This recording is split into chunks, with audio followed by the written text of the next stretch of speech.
નમસ્કાર મિત્રો, સ્વાગત છે આજના આ ઇંગ્લિશ વિડીયોમાં, જ્યાં તમને આવડશે 50 નવા ઇંગ્લિશ શબ્દો.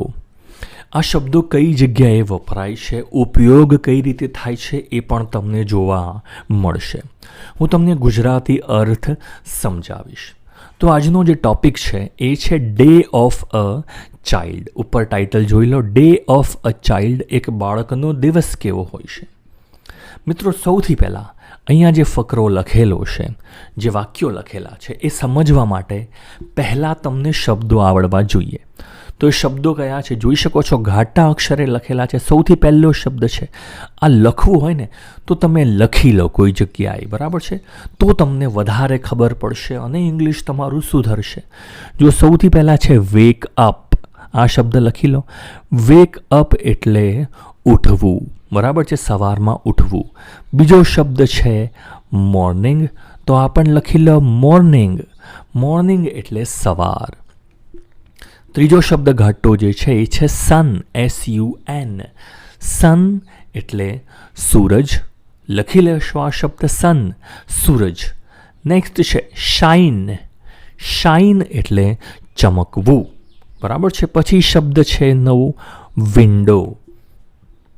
વિન્ડો એટલે બારી. બેડ, BED, બેડ એટલે પથારી. બાથરૂમ, અહીંયા શબ્દ જોઈ શકો છો, બાથરૂમ. બાથરૂમ એટલે નાવાનો જે રૂમ છે, નાવાનો ઓરડો, આપણે બાથરૂમ જ કહીએ છીએ એને. ચલો, વોશ એટલે ધોવું. ફેસ, ચહેરો. બ્રશ એટલે બ્રશ કરવું, જેનાથી આપણે દાંત સાફ કરીએ છીએ, એ બ્રશ. અને ટીથ એટલે કે દાંત. ચલો, એના પછી શબ્દો કયા છે? કિચન એટલે રસોડું. બ્રેકફાસ્ટ સવારનો નાસ્તો. મિલ્ક એટલે દૂધ. અને બ્રેડ એટલે કે બ્રેડ કહીએ છીએ, ઘણા રોટલીને પણ બ્રેડ કહેતા હોય છે, પણ બ્રેડ અલગ શબ્દ છે, ખાસ યાદ રાખજો. તો બ્રેડ શબ્દ ત્યાં વાપરીશું. તો આટલા શબ્દો તમને આવડ્યા. હવે આ વાક્યો સમજીએ. પહેલું વાક્ય છે, જુઓ, I wake up early in the morning. હું સવારમાં વહેલો ઉઠું છું.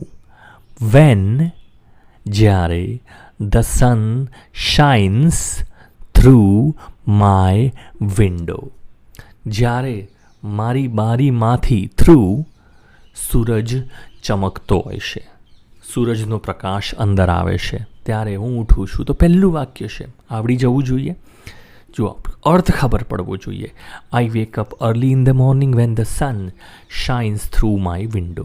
પછી શું છે? I get out of bed. હું મારી પથારીમાંથી બહાર આવું છું, મતલબ બહાર નીકળું છું, પથારીમાંથી ઊભો થાઉં છું, એવો અર્થ થાય છે. એન્ડ અને ગો ટુ ધી બાથરૂમ. હું બાથરૂમ જાઉં છું. ગો ટુ ધી બાથરૂમ શાના માટે? ટુ વોશ માય ફેસ, મારો ચહેરો ધોવા માટે. એન્ડ બ્રશ માય ટીથ, અને મારા દાંત સાફ કરવા માટે બાથરૂમમાં જાઉં છું. તો આટલા ઉપરના ફકરામાં શું છે? અર્થ ખાસ સમજવાનો. સવારમાં ઉઠું છું, બારીમાંથી પ્રકાશ અંદર આવે છે, હું પથારીમાંથી બહાર આવું છું, બાથરૂમમાં જાઉં છું, મોઢું ધોવું છું અને દાંત બ્રશ કરું છું. આટલું પહેલાં ફકરામાં કહેલું છે. બીજો ફકરો, after brushing. After brushing, after એટલે પછી, બ્રશિંગ બ્રશ કર્યા પછી. I go to the kitchen. હું ક્યાં જાઉં છું? રસોડામાં જાઉં છું. ફોર શાના માટે? Four breakfast. બ્રેકફાસ્ટ સવારનો નાસ્તો કરવા માટે રસોડામાં જાઉં છું. ત્યાં શું કરું છું? આઈ ડ્રિંક મિલ્ક. હું દૂધ પીવું છું. તમે ચા પીતા હોય તો ટી લખી શકો. બાળકની જે ઈચ્છા હોય તે લખી શકે. કોફી પીતા હોય, ચા પીતા હોય, એ શબ્દો. And eat bread. હું બ્રેડ ખાઉં છું અને દૂધ પીવું છું, આવું બાળકે કહેલું છે. તો આ આટલું ઇંગ્લિશ શબ્દો આવડવા જોઈએ. આના પછીના ચલો ઇંગ્લિશ શબ્દો સમજીએ. પહેલો ફકરો સમજીએ. ધીમે ધીમે, ઉતાવળ નથી કરવાની, આવડશે. જુઓ, પહેલી 3 લાઈનો ઉપરથી સમજીએ. કયા કયા શબ્દો છે? જુઓ, પહેલો એક શબ્દ છે પિક અપ. કયો શબ્દ છે? પિકઅપ. કોઈ વસ્તુ ઉપાડવી, પડેલી છે ને ઉપાડવી, પિકઅપ કહેવાય છે એને. સ્કૂલ બેગ, સ્કૂલમાં જવાની બેગ છે.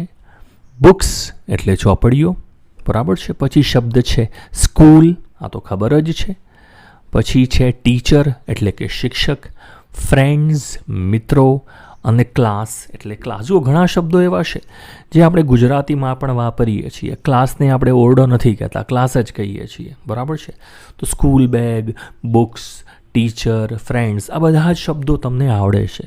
તો એવું નહીં કહેવાનું કે મને ઇંગ્લિશ નથી આવડતું. તમને ખાલી વાક્યોની પ્રેક્ટિસ થોડી કરવાની હોય છે. તો ચલો આ 3 લાઈનો સમજીએ. ધેન એટલે કે પછી. I pick up my school bag. I pick up my school bag. હું મારી સ્કૂલ બેગ ઉપાડું છું, ઉઠાવું છું, લઉં છું. Put my books inside. Put એટલે મૂકવું, તો મારી જે ચોપડીઓ છે હું અંદર મૂકું છું. એન્ડ અને ગેટ રેડી ફોર સ્કૂલ, અને સ્કૂલમાં જવા માટે રેડી થઉં છું, તૈયાર થઉં છું, બરાબર છે. એટ સ્કૂલ મતલબ કે સ્કૂલે પહોંચી ગયો. At school. I see my teacher. I see my teacher. હવે જો આઈ સી એટલે હું જોઉં છું એવું નહીં, હું એમને મળું છું એવો અર્થ થાય છે.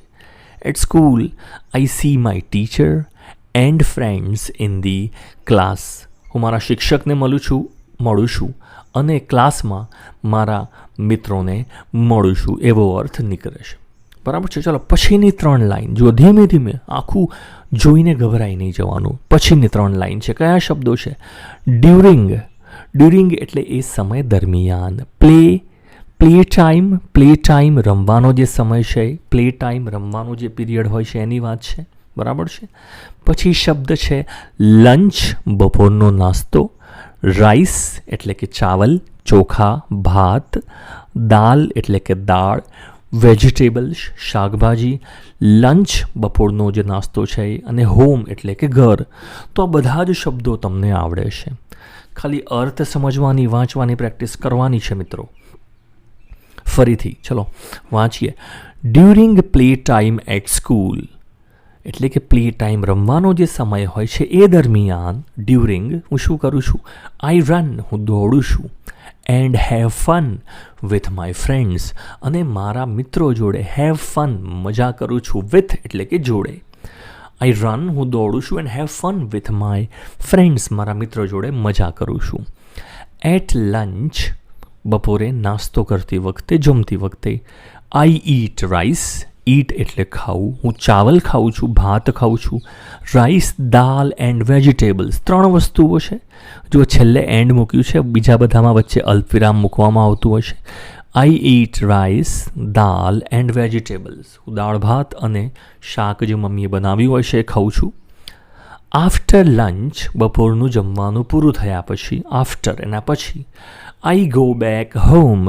હવે જુઓ બપોરનું જમવાનું પૂરું થયા પછી છોકરો ક્યાં જાય છે? ઘરે જાય છે. આઈ ગો બેક હોમ મતલબ કે એની સ્કૂલનો સમય ખાલી બપોર સુધીનો જ છે એવું અહીંયા કહી શકાય છે.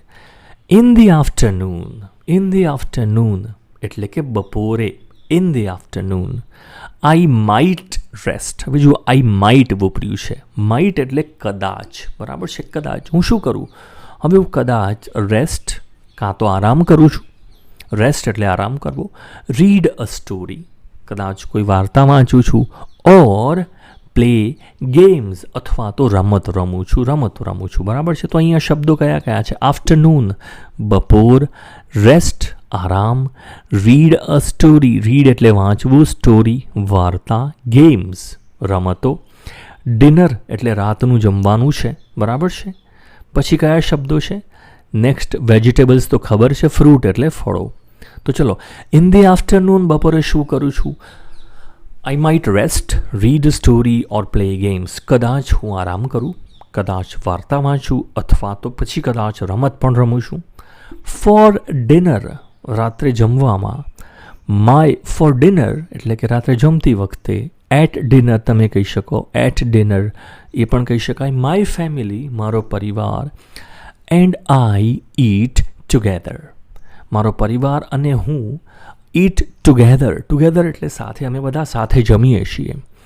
વી માઇટ એટલે અમે કદાચ એ વખતે શું જમીએ? We might have rice. કદાચ ડિનરમાં અમે ચોખા એટલે કે ભાત લઈએ છીએ. વેજીટેબલ્સ શાક બનાવ્યું હોય છે, શાકભાજી હોય છે, એન્ડ ફ્રૂટ, અને કદાચ ફળો હોય તો ફળો પણ હોઈ શકે. તો જુઓ અહીંયા ધ્યાનથી તમે આ બધું જે લખેલું છે આ સ્લાઇડમાં, એમાં શું શું છે જુઓ. સૌથી પહેલાં ક્લાસરૂમમાં શું શું છે? ઘરેથી સ્કૂલ બેગ, ચોપડીઓ લઈને જાય છે, સ્કૂલમાં જાય છે, શિક્ષક અને મિત્રોને ત્યાં મળે છે, પછી રમતી વખતે દોડે છે, મજા કરે છે, બપોરે જમે છે, દાળ ભાત શાકભાજી જમે છે, પછી લંચ કર્યા પછી બપોરે ઘરે જાય છે, બપોરે કદાચ આરામ કરે છે, વાર્તા વાંચે, રમે છે, ડિનરનો સમય થઈ ગયો છે તો એની વાત કરી છે, પરિવાર જોડે જમે છે, શું જમે છે એની વાત કરી છે. ચલો પછી ડિનર પછી શું કરે છે, બરાબર છે. હવે જુઓ, એનો મતલબ બાળકને કદાચ નાનો છે તો લેસન કરવાનું નહીં હોય તો શું કરે છે. હવે જુઓ, ઉપરની 3 લાઈન છે. મેં તમને કીધું ગભરાઈ નહીં જવાનું, વાંચવાનું, સમજવાનું. ઉપરની 3 લાઈનમાં શબ્દો કયા છે? પહેલો છે ડિનર, આ શબ્દ આવી ગયો છે. સ્પેન્ડ એટલે કે સમય પસાર કરવો. ફેમિલી પરિવાર, બરાબર છે. ગેમ્સ રમતો, અને હાઉસ એટલે કે ઘર, બરાબર છે. શબ્દ કયું છે? હેલ્પ મદદ કરવી, હેલ્પિંગ. સ્મોલ ટાસ્ક નાના કામ. અરાઉન્ડ એટલે કે ઘરની અંદર બધે ફરતે, અરાઉન્ડ, બરાબર છે. તો પહેલી 3 લાઈન, આફ્ટર ડિનર રાતનું જમ્યા પછી, I spend time with my family, હું મારી ફેમિલી પરિવાર સાથે સમય પસાર કરું છું. વોચિંગ ટીવી, હું ટીવી જોતો હોઉં છું, વોચિંગ ટીવી. પ્લેઇંગ ગેમ્સ, કદાચ રમતો રમતો હોઉં છું એમની જોડે. Or helping with small task around the house, અથવા ઘરમાં જે નાના નાના કામ છે અરાઉન્ડ ધી હાઉસ, એ નાના નાના કામ કરવામાં હું એમની મદદ, હેલ્પ કરતો હોઉં છું, બરાબર છે. હવે જુઓ, છેલ્લી 4 લાઈન, 3 લાઈન જ છે જોવા જાવ તો. કયા કયા શબ્દો છે? બાથ એટલે કે નહાવું. પજામાઝ, કયો શબ્દ છે? પજામાઝ, આપણે પાયજામો કહીએ છીએ, નાઇટ પેન્ટ કહીએ છીએ. તો રાત્રે જે લેગી પહેરતા હોય છે નાઇટ પેન્ટ, એને ઇંગ્લિશમાં પજામા શબ્દ વપરાતો હોય છે. સ્લીપ ઊંઘવું. બુક એટલે કે પુસ્તક. સ્લીપ ફરીથી. અલાર્મ એટલે સવારે એલાર્મ ઉઠવા માટે મૂકતા હોઈએ છીએ. નેક્સ્ટ ડે આવતો દિવસ. ફોલ અસ્લીપ એટલે કે ઊંઘમાં. ફોલ એટલે પડવું એવો અર્થ નથી. ફોલ અસ્લીપ એટલે ઊંઘી જવું, ફોર ધી નાઇટ, રાત્રે ઊંઘવા માટે. તો ચલો, બિફોર બેડ ઊંઘતા પહેલાં. આઈ ટેક અ બાથ, હું નહાતો હોઉં છું. પુટ ઓન માય પજામાઝ, નહાઈને શું કરું છું? મારા પૈજામા, મારા જે લેગી છે, નાઇટ પેન્ટ છે, પહેરી લઉં છું. And get ready for sleep, અને ઊંઘવા માટે હું રેડી થઈ જતો હોઉં છું. સમટાઈમ્સ, ક્યારેક. આઈ રીડ અ બુક, હું કદાચ પુસ્તક પણ વાંચતો હોઉં છું. Before going to sleep, before going to sleep, ઊંઘતા પહેલાં હું કદાચ ક્યારેક કોઈક વાર પુસ્તક પણ વાંચતો હોઉં છું. I set my alarm for the next day, આગળના દિવસ માટે, કાલ માટે, આવતીકાલ માટે હું અલાર્મ મૂકી દઉં છું, સેટ કરી દઉં છું. એન્ડ ધેન, અને પછી fall asleep for the night, અને આખી રાત્રિ માટે મસ્ત મજાની ઊંઘ હું લઈ લઉં છું. તો મિત્રો, આ રીતે જુઓ, તમે આરામથી 50 જેટલા શબ્દો અલગ અલગ ઇંગ્લિશ શીખી શકો છો, બરાબર છે. આવડી ગયા હશે. કંઈ પણ તમારે કમેન્ટમાં આ વિડીયોમાં લખવું હોય કે સર આવું પણ કરો, આનાથી મજા આવશે, તો એ પણ મને કમેન્ટમાં ચોક્કસથી જણાવશો. Thanks for watching.